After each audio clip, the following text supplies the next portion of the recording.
On April the 19th, we have, after the market closes, Tesla earnings coming up. And am I bearish or am I bullish on what's coming up for them? Is it possible to be both?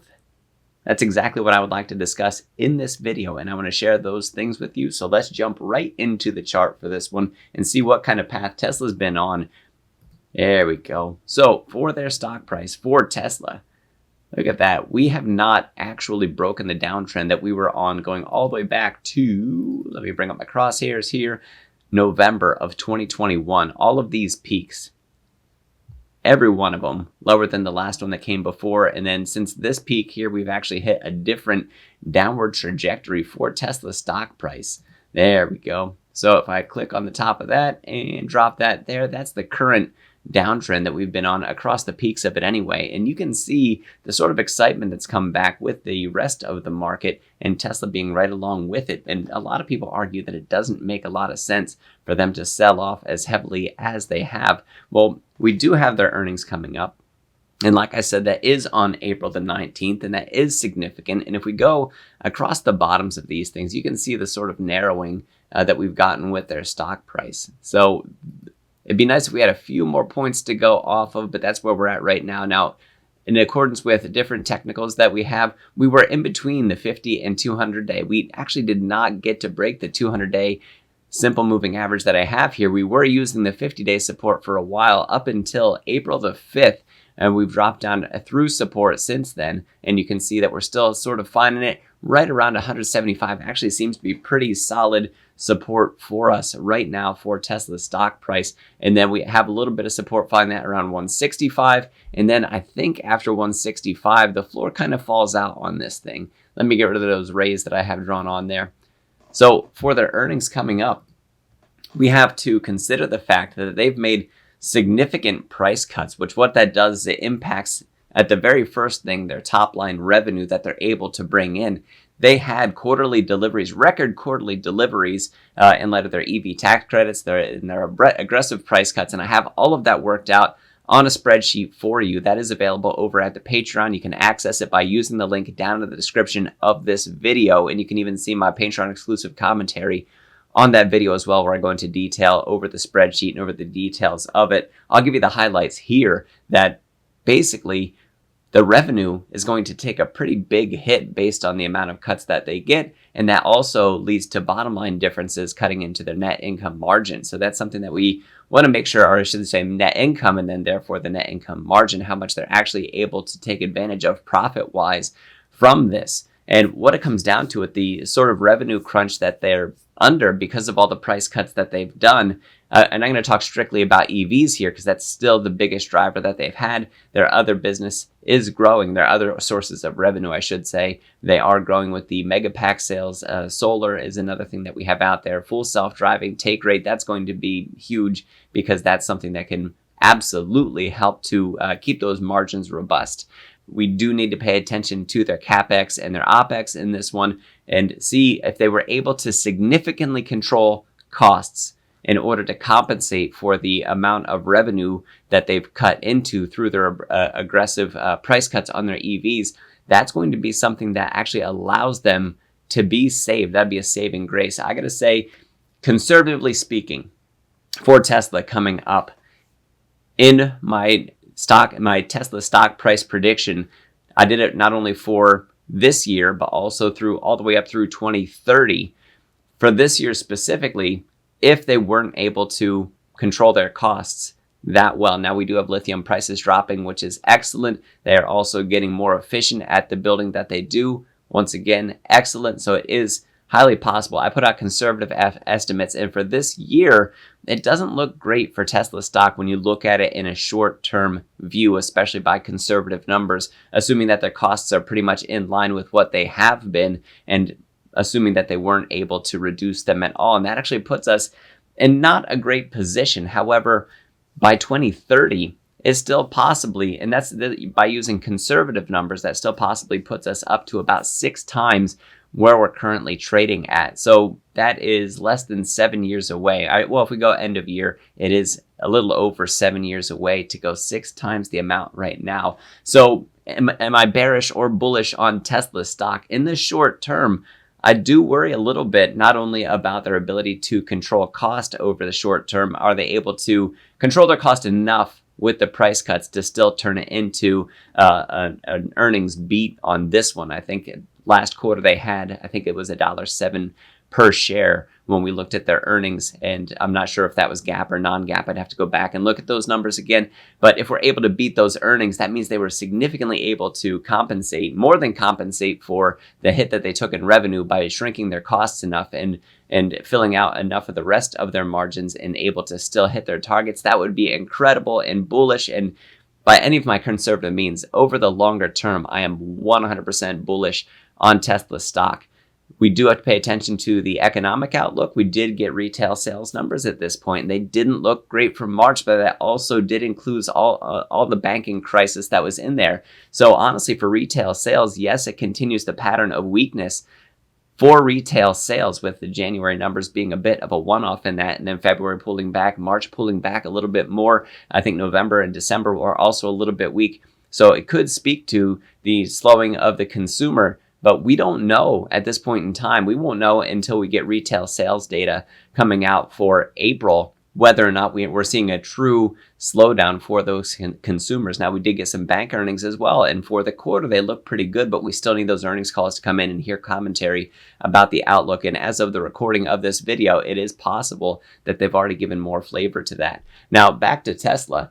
So, like I said, in the short term, I don't know that this earnings that they have coming up for Q1 is going to be absolutely stellar. As far as production goes, as far as deliveries go, production, great. Deliveries, great. They were even able to shrink up some of those deliveries that they had from the overhang that they had from Q4 into Q1. They've reduced the amount of undelivered vehicles.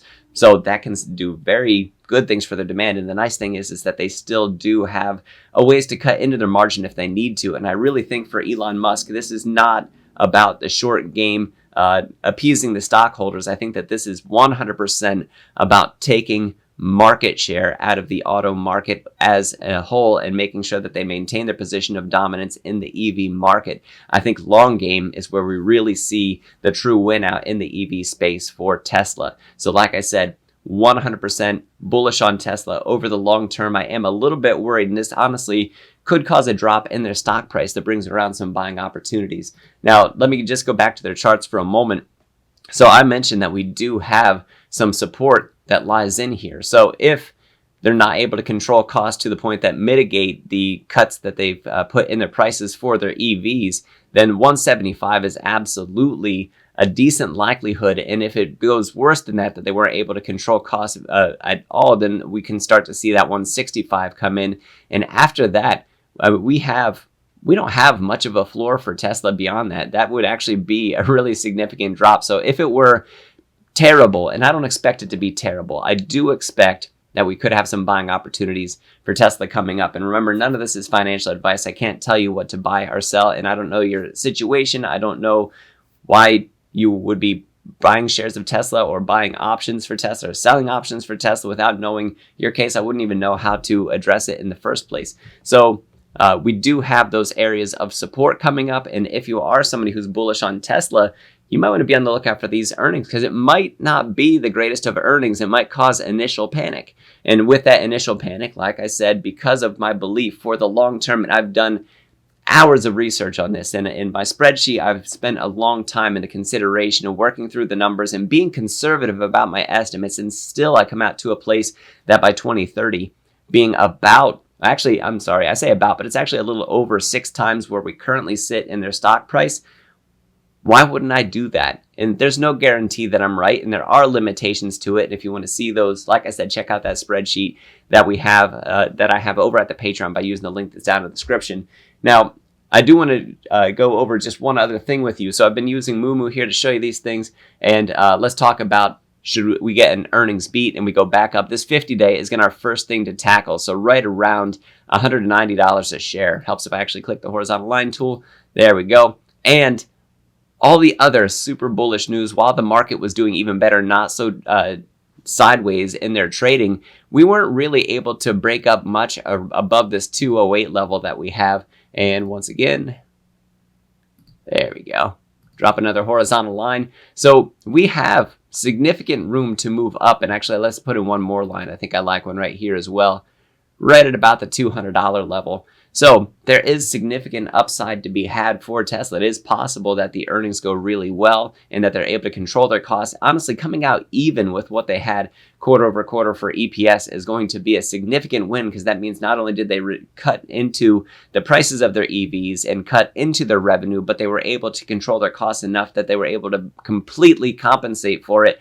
That would be bullish for Tesla, not only in the short term, but in the long term. So while I am a little bit fearful in the short term, or a little bit doubtful that they're going to be able to completely reserve their income margins for, like I said, over the short term, over the long term, even by my conservative numbers, Tesla still looks very, very green from here. So I continue to be long on Tesla and for the long term, and as an investor, not a trader, but I do think that we're going to see some decent volatility coming up. And even if you don't know which way to trade this, I have traded options before where I've put spreads on, where I take advantage of movement in either direction for Tesla. And I think whichever way it goes, I think it's going to be a significant move for Tesla when their earnings come out, those aftermarket hours.